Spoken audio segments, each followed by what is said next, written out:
On PC and mobiles, I will show you in a few moments how to join D2CHECKPOINT Discord server. It's the same method on both PC and mobiles. For this, we will open a browser on your PC or mobile. It can be whichever. In my case, I will use Microsoft Edge. Now click on URL bar and type this URL to be able to join this Discord server.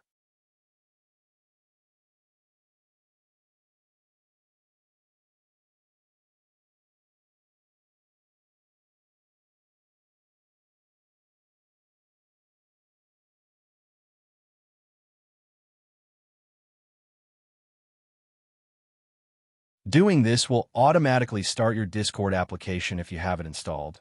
Then click Join, and you will have access to the Discord server.